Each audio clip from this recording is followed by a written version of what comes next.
Il arrive à l'aéroport détendu, billet en main, convaincu que tout est en règle. Il a déjà voyagé des dizaines de fois en Europe, mais cette fois, quelque chose cloche. Au contrôle, ce qui était encore autorisé lors de son dernier vol ne l'est plus depuis janvier 2026. Et personne ne l'avait vraiment prévenu. Car oui, des règles ont changé.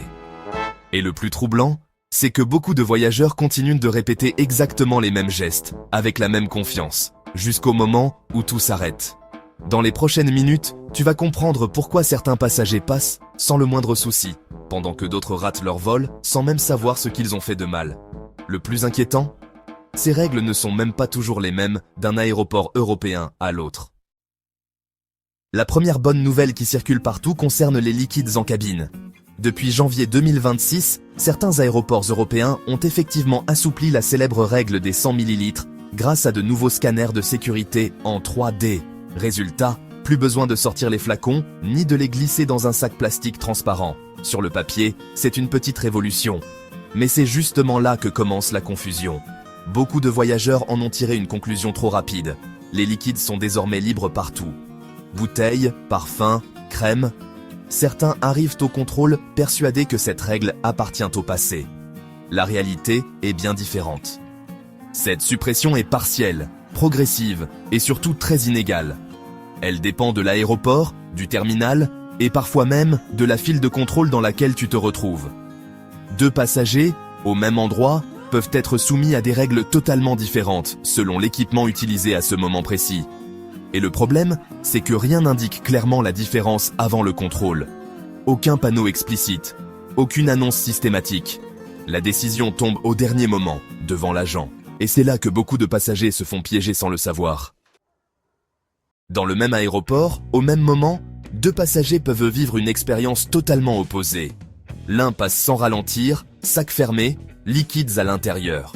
L'autre est stoppé net, fouillé, et voit ses affaires confisquées. Pourtant, ils n'ont rien fait de différent. La raison est simple, mais rarement expliquée. Toutes les lignes de contrôle ne sont pas équipées des mêmes scanners. Certaines utilisent les nouveaux scanners CT en 3D, capables d'analyser précisément le contenu des bagages. D'autres fonctionnent encore, avec des systèmes classiques, soumis aux anciennes règles. Et ce détail change tout. Ce que beaucoup ignorent, c'est que le choix de la file n'est pas toujours neutre. Selon l'affluence, le personnel disponible ou un incident technique, un passager peut être redirigé vers une ligne plus ancienne sans le savoir. À partir de là, les règles appliquées ne sont plus les mêmes. La décision finale se joue alors en quelques secondes.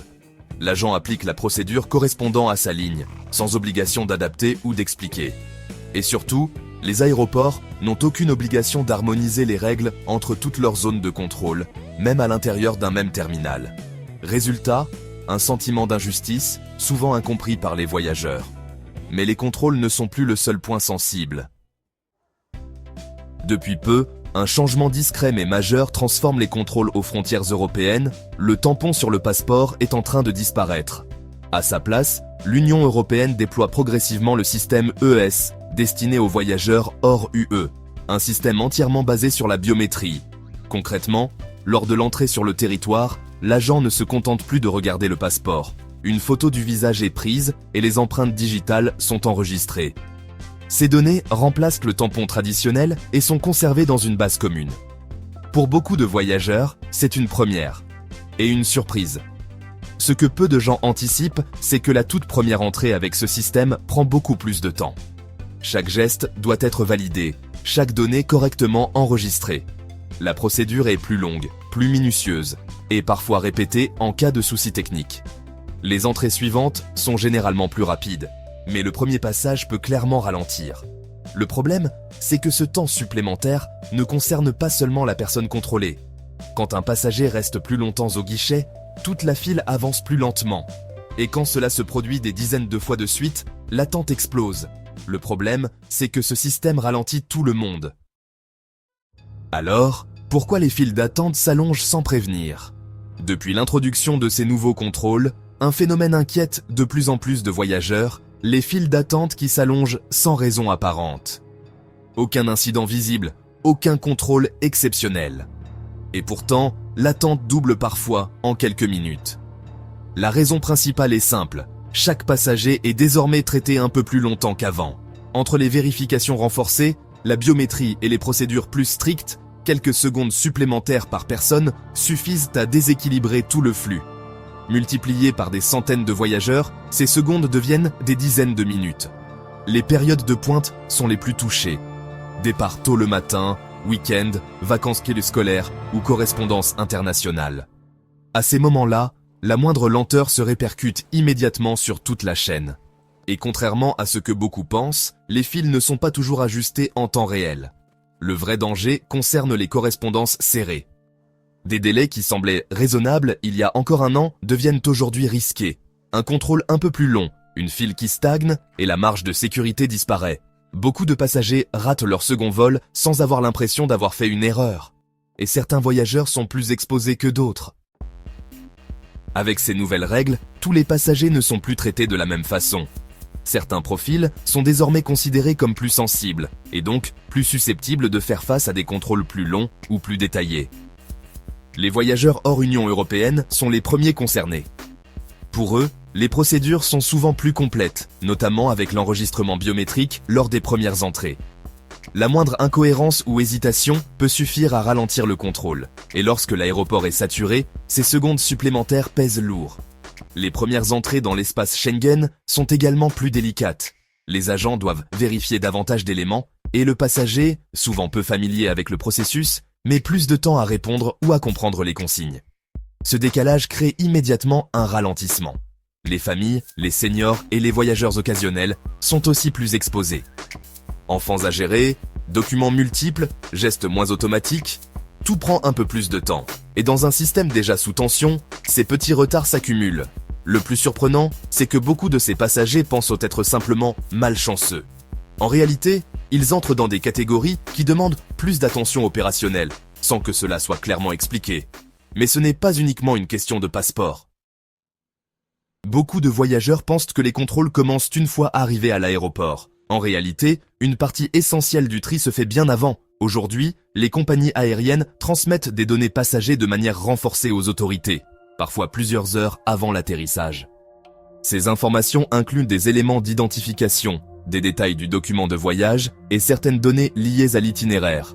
Elles sont analysées automatiquement, puis croisées avec différents systèmes de contrôle. Le passager n'envoie rien, aucun message, aucun signal d'alerte. Pourtant, le processus est déjà en cours. Ce que la plupart des gens ignorent, c'est que ces contrôles anticipés peuvent influencer ce qui se passera ensuite à l'aéroport. Un passager peut être orienté vers un contrôle plus approfondi, poser plus de questions, ou simplement attendre plus longtemps sans jamais savoir pourquoi. Tout semble normal, en apparence. C'est aussi pour cette raison que deux voyageurs arrivant sur le même vol peuvent vivre des expériences très différentes à l'arrivée. L'un passe rapidement, l'autre est retenu quelques minutes de plus. Rien de spectaculaire, mais suffisant pour rater une correspondance serrée ou provoquer un stress inutile. Et le plus troublant, c'est que ces décisions sont souvent prises sans interaction directe. Le contrôle a déjà commencé, silencieusement, avant même que l'avion ne touche le sol. Et pourtant, l'erreur la plus fréquente arrive bien avant l'aéroport. Beaucoup de voyageurs pensent qu'un document valide suffit à voyager sans souci. Sur le plan administratif, c'est souvent vrai. Mais sur le terrain, la réalité est plus nuancée. Certains documents parfaitement valides peuvent pourtant poser problème au moment du contrôle. Un passeport légèrement abîmé, des pages presque pleines, une couverture usée ou une puce difficile à lire. Autant de détails que beaucoup jugent insignifiants. Pourtant, ces éléments attirent immédiatement l'attention des agents. Même chose pour les passeports proches de leur date d'expiration. Administrativement acceptables, mais parfois jugés trop risqués selon la destination ou la compagnie. C'est là qu'intervient une distinction que peu de voyageurs connaissent. La validité légale n'est pas toujours synonyme d'acceptation réelle.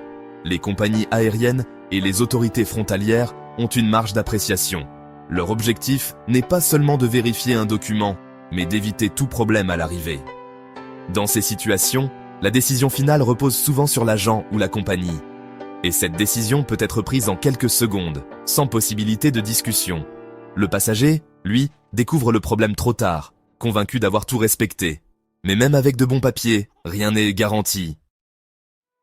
Les règles qui varient selon le pays et surprennent les voyageurs. L'une des sources de stress les plus fréquentes pour les voyageurs en Europe vient d'une réalité rarement expliquée. Les règles ne sont pas appliquées de manière identique d'un pays à l'autre. Ce qui est toléré dans un aéroport peut être strictement refusé dans un autre, parfois à quelques centaines de kilomètres de distance. Un liquide accepté sans discussion lors d'un départ peut être confisqué au retour. Un contrôle secondaire jugé aléatoire dans un pays devient presque systématique dans un autre. Même les questions posées à l'immigration varient. Durée du séjour, preuve d'hébergement, billet retour. Certains agents insistent, là où d'autres ne demandent rien.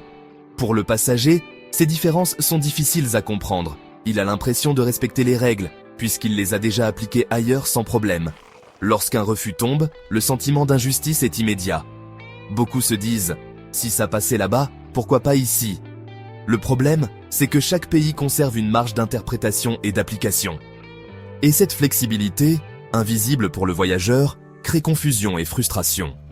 Ce flou alimente les discussions, les témoignages contradictoires et les conseils approximatifs échangés entre passagers.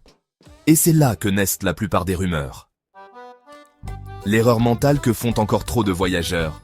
L'erreur la plus répandue chez les voyageurs n'est pas un oubli de documents ou une mauvaise valise. Elle est mentale. Beaucoup partent encore avec cette idée rassurante. Si ça passait avant, ça passera encore. Après tout, ils ont déjà voyagé ainsi, parfois des dizaines de fois, sans jamais rencontrer de problème. Mais c'est précisément là que le danger se cache. Les règles aéroportuaires évoluent plus vite que les habitudes des passagers. Ce qui était toléré hier peut devenir problématique aujourd'hui, sans annonce visible ni explication détaillée. Or, les voyageurs continuent d'agir par réflexe, convaincus que l'expérience passée suffit. L'année 2026 marque une vraie rupture. Nouveaux outils, nouveaux systèmes, nouvelles priorités. Les contrôles ne reposent plus uniquement sur ce que l'on montre au guichet, mais sur des procédures anticipées, technologiques et parfois invisibles. Et dans ce nouveau contexte, l'improvisation coûte cher.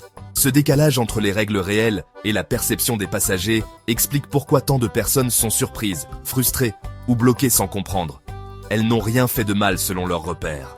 Mais ces repères ne sont plus à jour, et ceux qui ne s'adaptent pas le découvrent trop tard. En 2026, voyager en Europe n'est plus aussi simple qu'avant. Les règles ne sont plus uniformes, les contrôles sont devenus plus technologiques, et certaines décisions sont prises très vite, parfois sans retour possible. Ce qui semblait logique hier ne l'est plus forcément aujourd'hui. La réalité, c'est que partir sans s'informer, désormais, revient à accepter un risque réel. Non pas un risque théorique, mais un risque concret. Attente excessive, stress inutile, correspondance manquée ou embarquement refusé. La majorité des passagers pensent être prêts parce qu'ils ont l'habitude de voyager. Jusqu'au moment précis où l'aéroport leur prouve le contraire, sans explication claire et sans seconde chance. Toi, maintenant, tu connais les règles du jeu. Tu sais où se situent les pièges, les zones floues et les erreurs mentales les plus courantes. Et cette préparation, discrète mais essentielle, te place déjà un pas devant la plupart des voyageurs.